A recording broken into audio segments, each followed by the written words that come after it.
Nowadays, it's not really a surprise. A lot of people work from home and spend a lot of their time at home. That includes me. I'm at home pretty often. And it's just become sort of a normal thing after the pandemic and all that sort of stuff. So you may be asking though, what do I do at home when I'm done with all my work and I'm bored and I'm not really sure what to do? My best advice for you is exercise.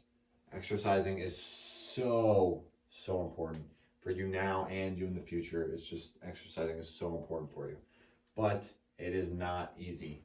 As my dad says, if it was easy, everybody would do it and everybody would look great. And obviously, not everybody does it and looks great. So it's it's gonna take some work and some effort, but I think you guys can do it. Me personally, my name is Hayden McClelland, and I am a student at Mount Gilead High School, and I've been working out from my house for as long as I can remember working out. So I haven't kept exact track of how long, but for as long as I remember, I've been working out from home. And I'm assuming most of you are in the position I started in where you don't have any equipment. So if you don't have any equipment, that's completely fine. There's a lot of moves you can do without having to spend your money on equipment or anything like that. And we're going to talk about those today, and we're going to talk about some moves you can do with equipment, and then we're going to talk about how to do it safely and efficiently, hopefully. So, without equipment, it's going to fall into like three main categories. You're going to have your calisthenics, which is like gymnastics moves. Now, I know that sounds intense, but it's like push-ups and that sort of stuff. Nothing super crazy. And you're gonna have your plyometrics, which is like your jump training stuff. So that's all leg stuff. And then you're gonna have your abs and cardio, which is, abs and cardio. So first, calisthenics. Your best bet is probably push-ups, just because there's so many different kinds of push-ups you can do. You can get them to work a bunch of different body parts. Obviously, it's mainly chest, but there's a bunch of different stuff you can get push-ups to work.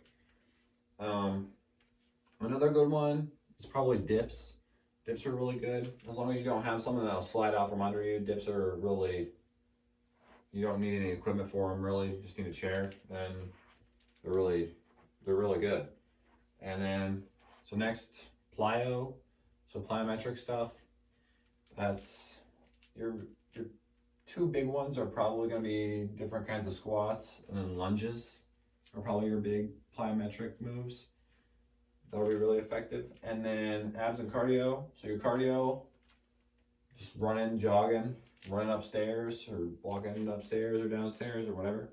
And then abs, some basic ab moves like crunches, bicycles. There's so many different ab moves that you can look up and find, and just kind of test them all out and see which ones get the burn going.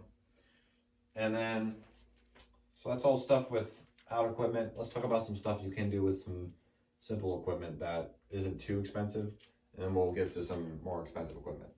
So, your big simple equipment that's not too expensive is going to be dumbbells. Dumbbells are so versatile. You can do so many different things with them. You can use them to upgrade the efficiency of your workouts we just talked about. So for example, squats and lunges, you can use dumbbells by your sides and hold dumbbells to increase the weight and increase the efficiency and effectiveness.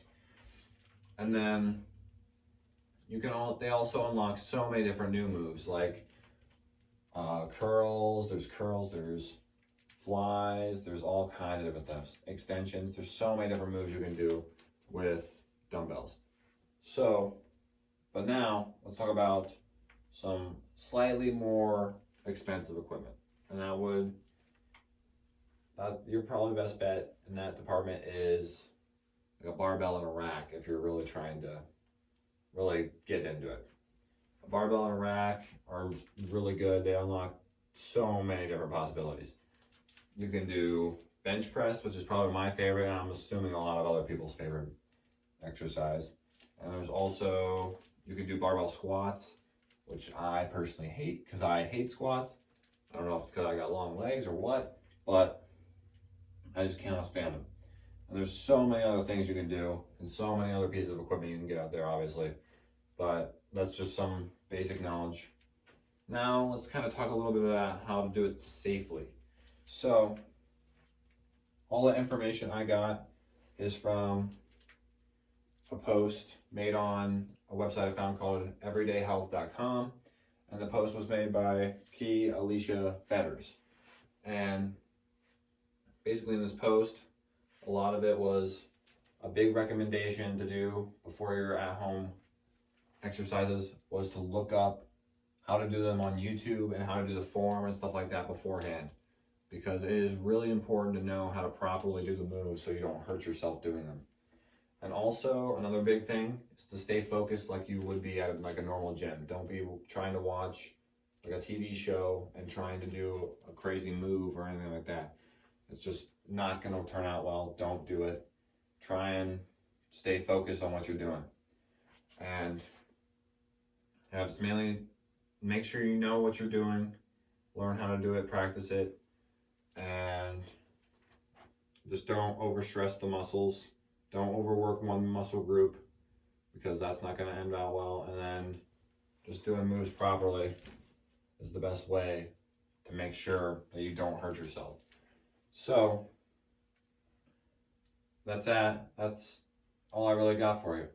At home, working out is super efficient. You don't have to pay for a membership. You don't have to drive anywhere. It's just really efficient. And you can also swap and change things in your plan to fit you. So you don't have to worry about what other people are using in the gym or anything like that. You can change everything you want.